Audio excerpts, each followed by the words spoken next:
Fences can now only be placed in a square formation, no more middle or crossed fences, but if two different types of fences are used, it opens up a middle slot. In this case, a sandstone fence can be placed in the middle of a black ice fence. Since fences can no longer be overlapped, the middle fence will block the outside fence. So place the outside fences first, then add the middle one. To place the middle fence in the opposite direction, add a black ice fence on the other side. A fence can now be placed in both middle slots, but again, not overlapping. If you somehow manage to place a crossed fence, it will instantly remove the other fence. This method can be used to place fences through foundations, but a foundation can't be stacked on top if the middle fence is there. So stack the foundations and then add a middle fence to the bottom. It can now be extended through the top foundation.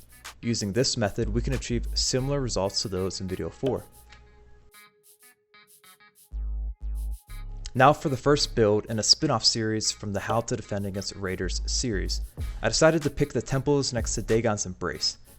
They offer the advantage of being up off the ground and the protection that comes with building in a permanent structure. Nearby is access to the Sunken City and the Palace of the Witch Queen. For resources, there is brimstone in the water, gorillas and rhinos for hide for thick hide and exotic meat.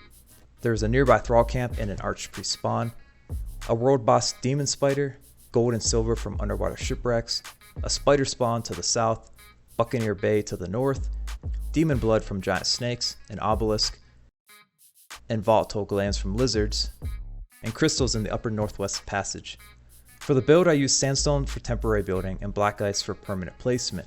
Also, if I ever have trouble with building placement, for example, I can't place a wall on top of another wall, or I can't place a fence facing the right direction, then I'll switch to the same building type but different material, get the highlight for the proper placement, and then switch back to the type that I want to place. This usually gets me the placement that I need. Everyone's needs and goals are different, so I will try to give different options for various setups. Start by centering a foundation in the middle of the temple. Use the edges of the temple blocks as guides to split the foundation into evenly sized quadrants. Pick any side and extend 4 fence foundations toward an opening. Cap off this line of foundations with black ice. Build outwards to fill the opening. Add the middle layer and convert everything to black ice. Add another row of foundations and convert them to black ice. One side is now complete. Repeat these steps for the remaining openings. Return to the middle of the floor. Place the foundation in the corners of a 5x5 square. Then, just like in videos 5 and 6, use foundations and walls to raise the foundation height 3 times. Do this on all 4 sides. Add a ceiling to each of the walls and extend pillars until they connect with the ceiling.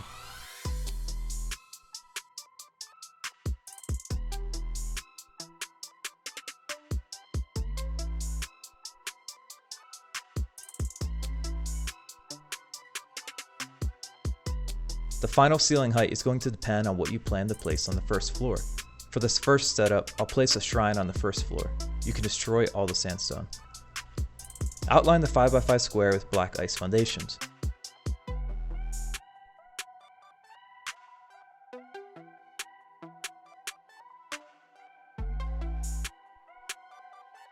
Not all shrines are the same height. Yog is the smallest, and the ceiling can be much lower.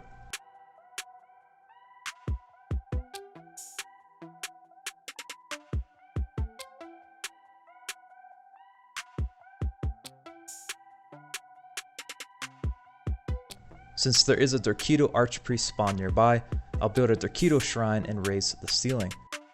The purpose of the shrine will be good for god bubbles.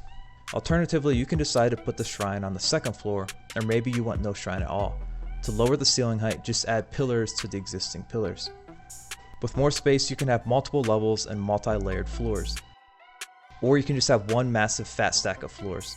There's also enough room for a map room on the first floor and a shrine above it on the second floor. The next setup after this, I will build a shrine on the second level. Turn your attention to the corner of the temple. Build foundations to block raiders from placing bombs on this ledge.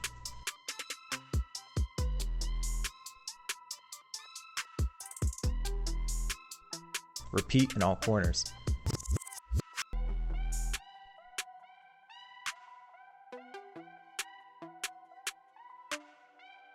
Add more foundations to the 5x5 square. These will be extra defensive layers to protect the shrine. Convert all foundations to black ice. Place the shrine as centered as possible. Pick a side you want for your entrance. Having multiple exits is good for escaping or counter-raiding, but for this build, I'll just do one. Destroy the middle fences. Add a sandstone foundation, add another one on top. Then add a middle fence to the first foundation. Upgrade it to black ice. Fence off the top foundation, then add the middle fence. The point of this is twofold, to make it easier for you to walk through the doors, and if a raider tries to blow up the doors, the foundations will crumble and force them to raid through the bottom, much stronger fences.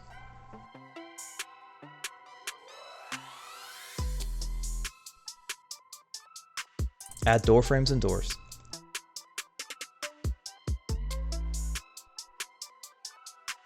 Finish the rest of the wall.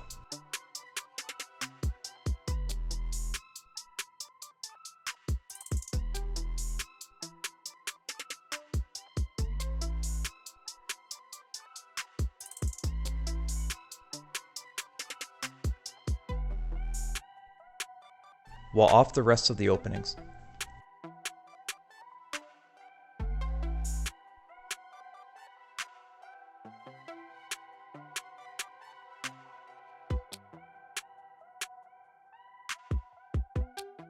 Add some doors to the corners and wall them off.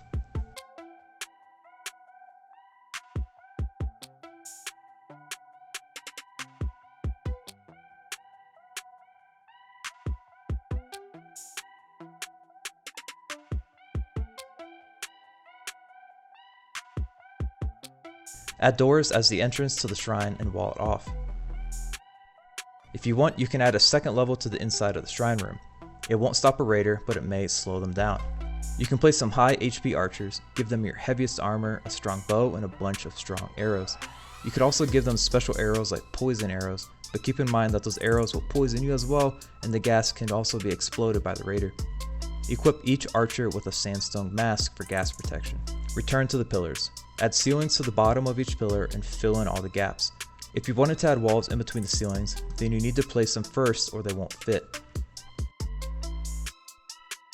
We need to add an entrance to the second floor. You could use stairs or an elevator, but I'll use hatches. Pick a corner and remove all ceilings except for the bottom one. Add a wall, then replace the ceilings. Add more ceilings around the opening, adding a wall to each inner side, and filling in the spaces with more ceilings. Then add the hatch frames. Finish the entire second floor by extending the floor to the sides of the temple.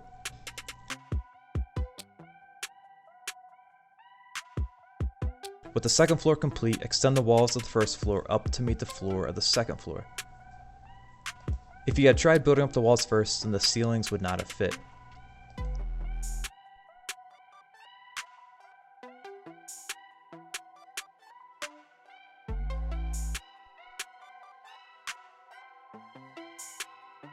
I'm going to add a light source to the ceilings for visual effect, but they're not necessary. The first floor is essentially complete.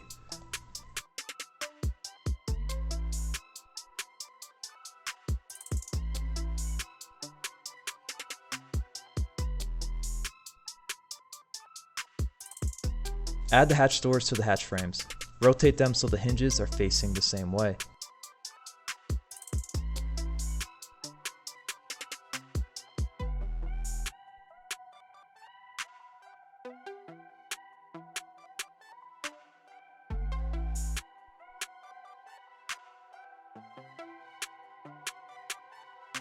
You can lay out the second floor however you want. I'm going to door and wall off the hatch doors.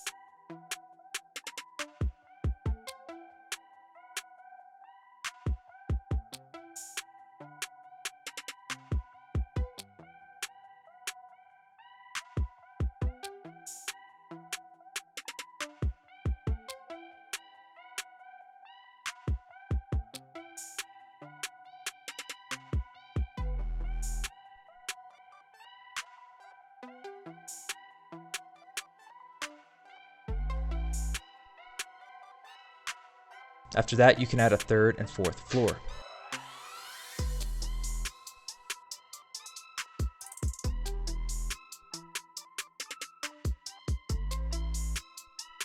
You could place spider thralls and more archers. Your crafting stations will go along the edges of each floor. Or you could just add a third floor and make the floors thicker.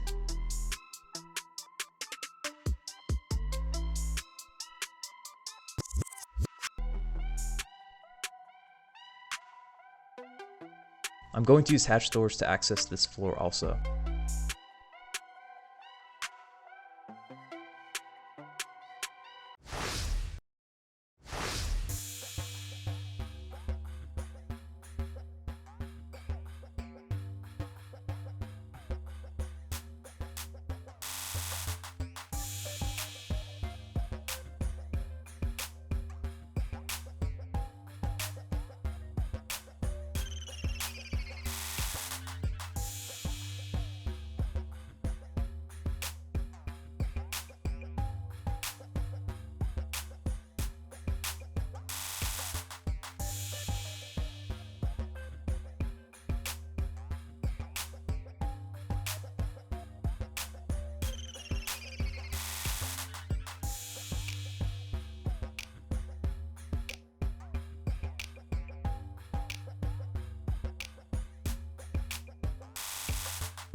Before we move on to the outside of the temple, let's check out the second setup. Starting with the same layer as the first setup, layer the ceilings the same way as before, except this time, the pillars are going to be spaced out further. To do this, just add a ceiling and then add a second ceiling in the direction of the pillar.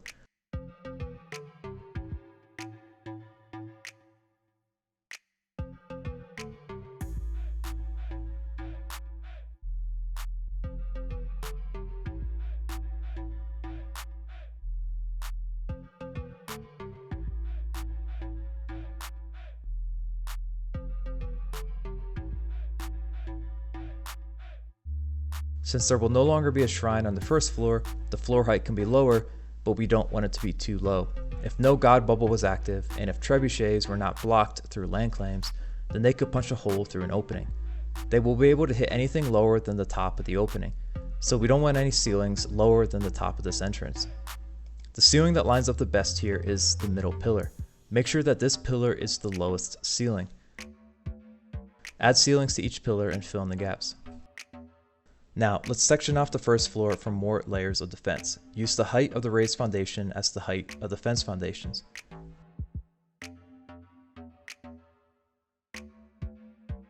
Trace the 5x5 with foundations.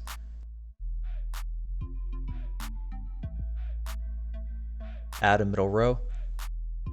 Upgrade everything to black ice. Going back to the pillars, add ceilings and fill in the gaps. Add 3 doors for an entrance to the 5x5. Raise the walls to the height of the uppermost ceiling. Fill in the gaps of the ceiling. Finish raising the walls.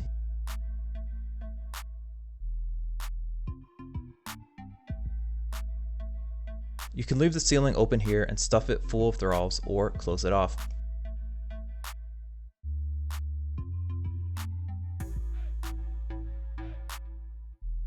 There is now enough space for a shrine on the second floor. Just like the last setup, block off the corner ledges.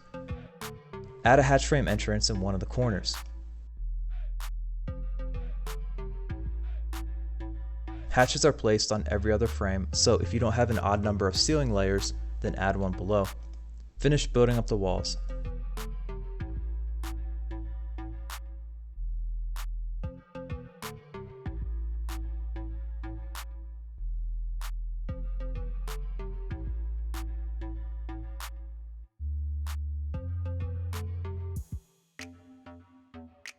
Add doors and sandstone stairs for easier access. Add a third door to the entrance of the hatch doors.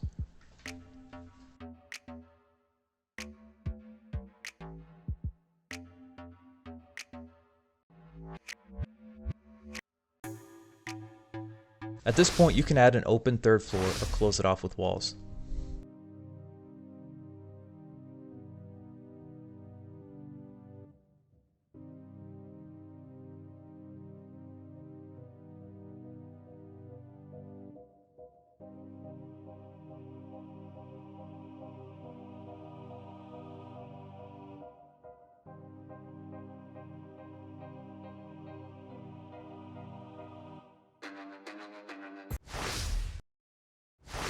For the exterior of the base, add a middle foundation, extend it along the length of the temple, cap off the corners, upgrade everything to black ice and raise the walls.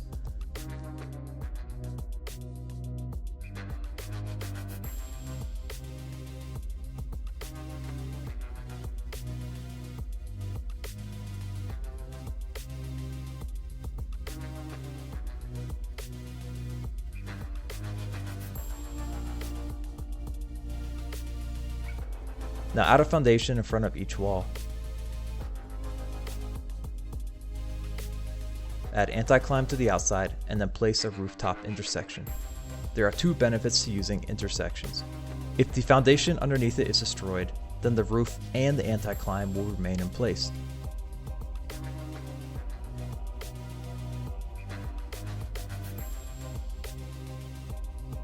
Also, it's very hard to place explosives on top of the roof intersection.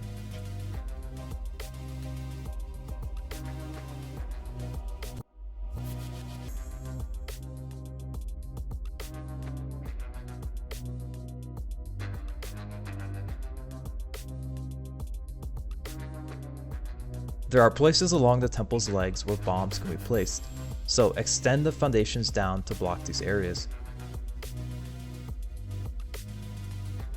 For the elevator, attach it to sandstone so it's easily destroyed if it's raided.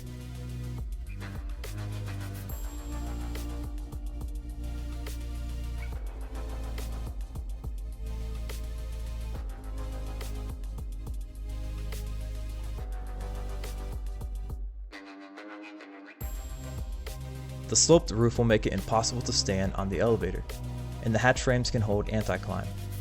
Add hatch covers to each hatch frame after the elevator is placed. If you remove the elevator at a later point, then you'll need to remove the hatch doors as well.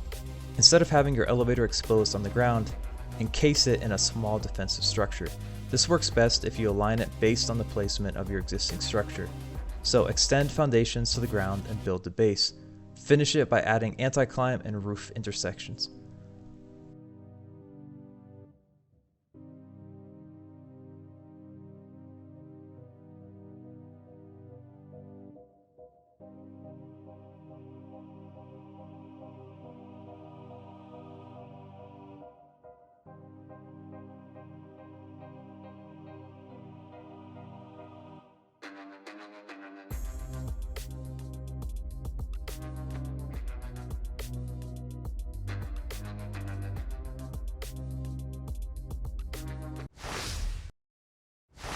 You can add another layer of defense by adding a horizontal elevator. You could also add a horizontal elevator for access to the opposite temple. Building in the opposite temple is a good way to spread out your valuables. You can also build under the temples and use the water to your advantage.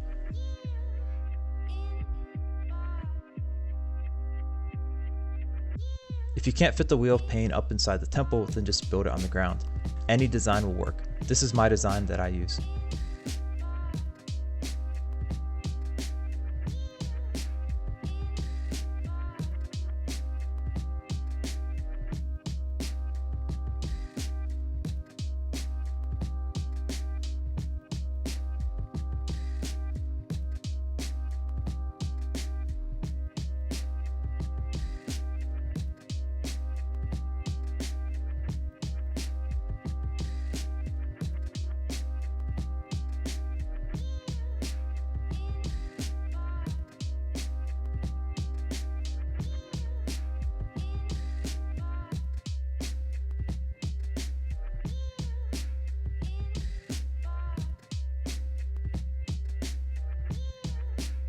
The ground floor beneath your base inside the temple is a huge space that you can build in also. So the final considerations for defense is to make sure that you land claim the area around your base. This is to prevent trebuchets from being within range of your base, and it's also to prevent someone building a large tower and jumping on top of the temple. So the next video is going to cover the new version of foundation stacking. I found a method that emulates the original foundation stacking fairly closely. I'm just going to wait until after the patch comes out to release that video just to make sure it still works. I tried to cover as many things as possible and cram it into a single condensed video. I hope it makes sense and I hope it's useful to you. I've received some great feedback so far with questions and comments, so keep it coming. That helps me with the direction of my content and gives me ideas as to what to make. As always, thanks for watching, and until next time, peace.